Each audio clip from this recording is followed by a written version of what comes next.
ba? Nakakailang ka na, ha? Alam mo bang matagal na kitang hinahanap?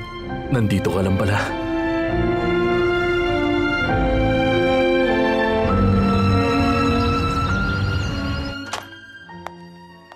Magandang umaga. Kumusta, kapatid? Nasabi sa akin ni Berta na may sakit ka kagabi. Ayos lang ako. Ikaw? Kakatapos ko lang kausapin si Detective Torres. Inutusan ko siyang hanapin kung saan matatagpuan ngayon si Soledad Romero.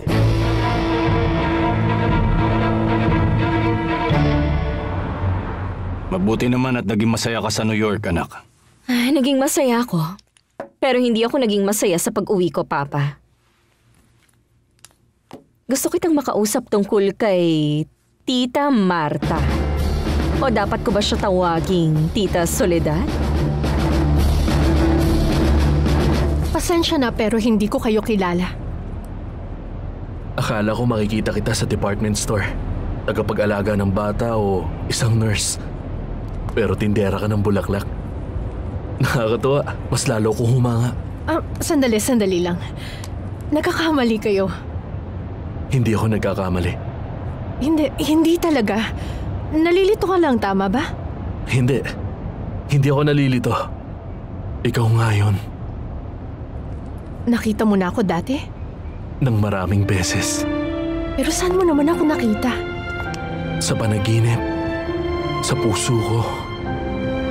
Sa isip. Kahit sino pa siya, tiyahin mo siya. Hindi mo siya dapat tinanggap dito. Nakulong siya ng ilang taon. Nakagawa siya ng krimen. Tumahimik ka! Nanahimik ako nung nalaman ko dahil sa sulat na binigay sa akin ni Zoila. Pero pag hindi siya umalis, sasabihin ko na kay Rosalinda at Lucy ang katotohanan. Hindi pa ako handang tumira kasamang isang kriminal. Taong nakapatay. Palayasin mo siya, Papa. Gusto ko siyang umalis. Wala siyang mapupuntahan. Hayaan mo na lang siyang problemahin ang bagay na yan. Hindi siya aalis. Ayokong mapalapit sa atin ang babaeng yon. Sasabihin mo sa kanya na umalis siya ngayon din at kung hindi mo gagawin yon, papalayasin ko siya sa harap ng... Javier! Papa, bakit? Javier, hindi mo dapat yun ginawa. Hindi ko siya anak. Kung ako ang ama niya, hindi niya ako tatratuhin ng ganito. Hindi ko siya anak. Anak siya ng ibang lalaki.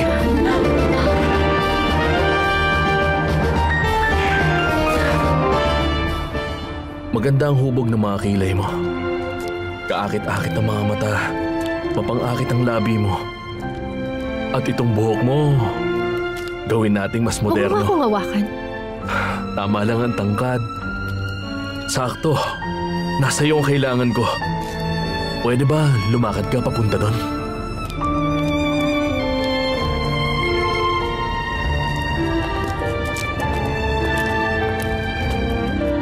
Ayusan ka na lang ng konti.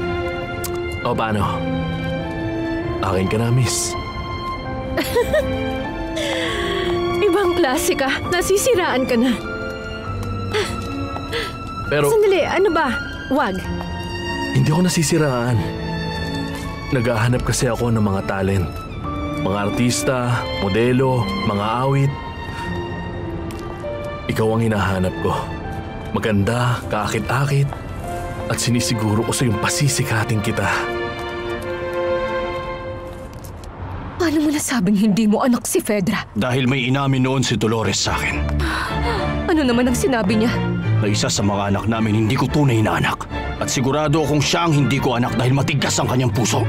Walang sinabi si Dolores na si Fedra ang hindi mo tunay na anak. Hindi niya nasabi yon. Dinala niya sa libingan ang kalahati ng sikreto. Pero hindi niya na kailangang sabihin yon dahil siya lang ang hindi ko kilala sa magkakapatid. Siya lang ang may pusong bato, ambisyosa, maldita, mapanlinlang. Huminahon ka, Javier. Ito ang unang pagkakataon na pinagbuhatan ko siya ng kamay. Ni hindi ko ginawa yon sa mga anak ko. Ngayon alam mo na, Fedra. Hindi ako ang iyong ama! Javier, sandali!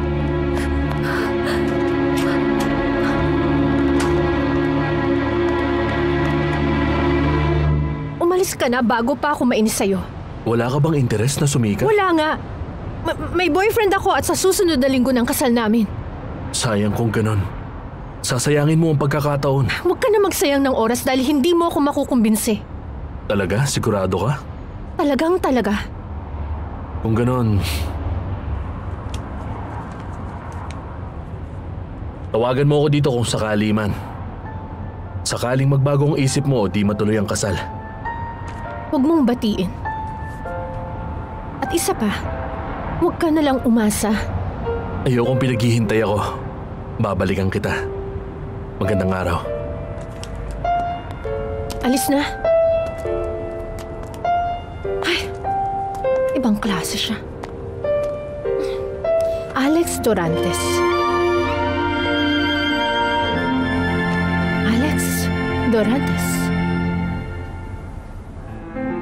Hindi kayang dalhin ni Dolores ang bigat ng kanyang konsensya. Kaya ang tanging inamin niya sa akin, hindi ako ang ama ng isa sa mga anak namin. Alis mapaliw ako sa sobrang sakit na gusto ko nang mamatay pagkatapos ng ilang taong pagsasama namin. Pinagtaksilan lang pala ako ng asawa ko. Huwag mo yang sabihin. Hindi yun magagawa ni Dolores sa'yo. Siya mismo ang nagsabi na isa sa kanila ay hindi ko Oo, anak. totoo yan. Pero hindi rin sa kanya ang bata. Dahil ang totoong ina ng isa sa kanila ay ako. Rosalinda.